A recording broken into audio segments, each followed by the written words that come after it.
think we're doing it Sunday. Yeah. I was about to say no picks today. No picks. Oh, because Mike's not ready. Plus, it's a very difficult pick. It's a very difficult pick. I got some film to watch. We've got some bold predictions, though. Okay, that's true. Anybody talk to Nate? Is he going to send us a selfie video to air on Sunday with his pick? Yeah.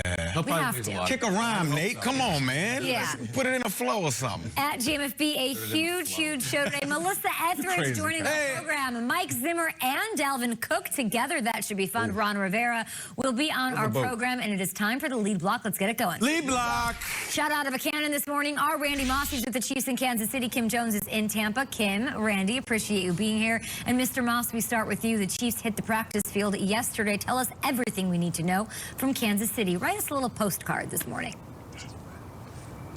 Well, the postcard yesterday started like this. When it came time for practice at 10:45 a.m. Central, Kansas City suddenly started looking like Fargo. 32 degrees, snow, heavy winds. So Andy Reid made the decision to move the practice, reluctantly, we're told, indoors to their nice, warm, and toasty field house. Now, today he's got a decision to make. Practice time today, it's supposed to be upper 30s, but sunny. So we'll see what he chooses to do practice time today. Now, whether they're indoors or outdoors for practice is probably irrelevant to the outcome of the game. More important was that yesterday, Sammy Watkins and Le'Veon Bell were both practicing for a second consecutive day, although in limited fashion. And this might be important, too. Tyreek Hill, who's been so much fun all week, he's been a breath of fresh air. He says Patrick Mahomes has been on a roll in practice. He says Mahomes always looks good in practice. He always throws dots. That's what Tyreek says. Now, according to Tyreek, Mahomes is throwing crazy dots. Kim?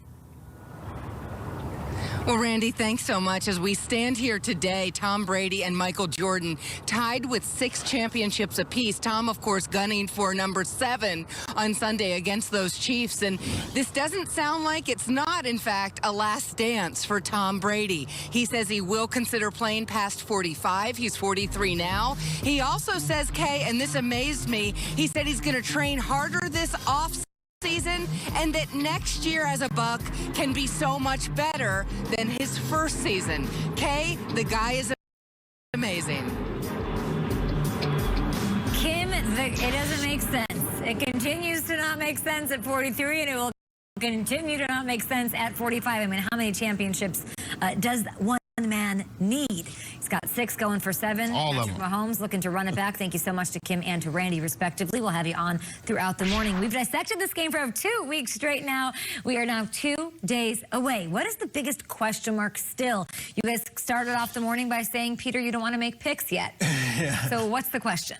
The biggest question mark heading into the Super Bowl for me is for the team that Randy Moss was just describing as playing in Fargo this week in cold, and wondering, should they be inside, should they be outside, and then traveling on a Saturday, which is tomorrow, to the Super Bowl site, and then going and playing a Super Bowl. The home field advantage thing hasn't been talked about at all, nearly enough. I know that it was like a fun story, like they're going to be home for the Super Bowl, first team ever. We did it 2 weeks ago, and we haven't really mentioned it this week, and it's not us, it's everyone. I think it's a tremendous advantage. Buccaneers, they will be sleeping in their own beds on Saturday night. They will be rolling to the stadium around 2 o'clock in their own cars. They'll get out, they'll go to their locker, they'll sit at their locker room, and then they'll play on their field in their conditions. It's supposed to rain on Sunday morning. Guess what? It's okay. We know that. We live here. That's our natural climate. That is our natural habitat. The Chiefs are going to be sleeping in a hotel after unpacking, after doing all the Super Bowl stuff. And yes, they've been there before, and sure, they've won on the road, and they've done all these things. It's the most unorthodox Super Bowl of all time. It's being played in another team's building. And I think it's a huge deal. Really? I'll take it one step further on this. This week, there was a news story that the Buccaneers won't be able to shoot the cannons. Yeah. And we all laughed at that. It's funny, whatever. I know for a fact that the Buccaneers fought hard for the league to be like, no, we should be able to shoot the cannons. We have earned it. We are here at the Super Bowl. Like, that is part of our tradition. We are in our stadium. And the Chiefs, high up in their organization, were like, no, you don't get to shoot the cannons. Which then got back to Tampa. And the Tampa guys, honestly, in their building are like, they're worried about the cannons. That's what we've got them right where we got. Like, the psychological stuff starts coming into it. It's supposed to be neutral. It's supposed to be neutral. Neutrality. 7,500 fans are guests of the NFL as healthcare workers. They're all locally from the Tampa area. Yeah. It's going to be a Tampa crowd. I know Kansas City travels. Yeah. I think the home field advantage. Yeah. Wow. You think it's real like that? They're already in their head about the cannons. We've never seen it before. It's a home game for the Bucs. I do think it's a small advantage. To your point, you know, when we played in our Super Bowl in New York, just knowing where the locker room is, knowing how to get around the locker room, you know, knowing where the cold tub is, how cold it is. All of those things does help.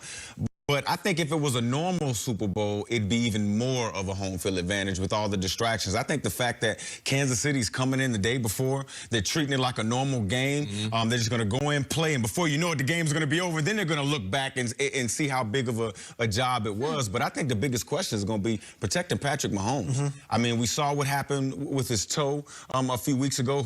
He says is healthy, but I'm not going to lie to you. My big toe was part of the reason why I'm not playing anymore. I had a sharp tooth about that big taken out of my joint on my big toe. You can't do anything without the big toe being straight. And then those two tackles, right? The starting tackles are gone, guys. Like, we can talk about Patrick Mahomes being superhuman and all of these things, but the fact of the matter is, guys, he's human. Right. Okay? He can't run away from everything. Okay? At some point, hits will get to him. At some point, Andy Reid and Eric Bieniemy has to figure out a way to get the ball out of his hands so that he does not take the assault that I know Todd Bowles and this defense can put on this Kansas City offense. Just one thing before I let you go, Kyle. Look, sacks. You look at this Tampa Bay Buccaneers defense, they have sacks from their defensive backs. They have sacks from their secondary and their linebacker level. It's not just the front four. So I think Todd Bowles is going to go after Patrick Mahomes, and we're going to see if he can hold up to that heat. They're so fast. They're not just good, they're really fast. And it brings me to my point. Kay, you started this by saying we dissected this game for 2 weeks. I think it's appropriate at this point to just take a look at some of the tools of our dissection. This is what we have done for 2 weeks. These are our scalpels. These are our probes. This is our show leading up to Bucs Chiefs. Okay. What do you think and make of this Chiefs offense? Is there any way to slow them down? Or are they a juggernaut? What is the biggest challenge for the Chiefs, though, in Super Bowl 55? The Chiefs. Unbelievable offense. Andy Reid's a genius. No one can stop them. Okay, is stellar defense the only way the Bucs can upset these Chiefs? They need it, of course, but you need everything to beat the Chiefs. And what is the biggest threat, do you guys think, to Kansas City and then securing a run-it-back situation? What's the key to beating the Chiefs? What's the key to slowing down the Chiefs? What is the biggest threat to their victory? Which weekend song best describes how the Chiefs will lose this game? All right, so we've tried. And here's the thing about that montage. I think those are all good questions. They're all fair. And I think they're the right question, because here's why. For the first time in 20 years, Tom Brady is an underdog in a Super Bowl. Wow. This breaks the streak of 8 straight Super Bowls in which he is not favored. It's the first one against Kurt Warner. I didn't know that. It's 8 straight. So the question is, can Mahomes actually lose? Like, I would boil that down to, can they actually beat this guy? Wow. I mean, look. Mike, let me get into it. No, let me get into it. Bro. Because I'm going to explain it. Because this is crazy. Last Super Bowl, he's beaten on the stage before. I think he played one of the lesser games of his career. Still won. We saw him in a game throw 3 interceptions this year. Still won. We saw him down 2 scores to Buffalo, won by 2 touchdowns. We saw him down 24 points in a playoff game, won by 3 touchdowns. He even got knocked out of the divisional round. That was it. The empire's over. Mahomes is gone. They still won. Chad Henne. They don't lose. They just don't lose games. Of course they can be beat on the field, but everything I see from Mahomes, and the reason we ask those questions, is that it seems almost impossible. That's my question. Can someone actually beat this guy? Because I don't see it. Man, get the hell out of here, man. Are you talking about this dude like he is baby Jesus walking around up there? I mean, he is a human being. Scoreboard. Look up at it. It says Mahomes 1, you 0. I understand that, but oftentimes the reason why they're able to come back is because the other team usually panics. They don't stay with their game plan and beat them up. They panic and they allow all this speed to run around. I'm sorry, I'm not saying Patrick Mahomes isn't great. Okay, so all my Kansas City Chiefs fans, get off my Twitter, get off my social media. He's great, right? But you're talking about Tom Brady and the GOAT, man. I can't put him ahead of him yet. I mean, I got to see more of a longer track record. I got to see Patrick Mahomes possibly win without Andy Reid.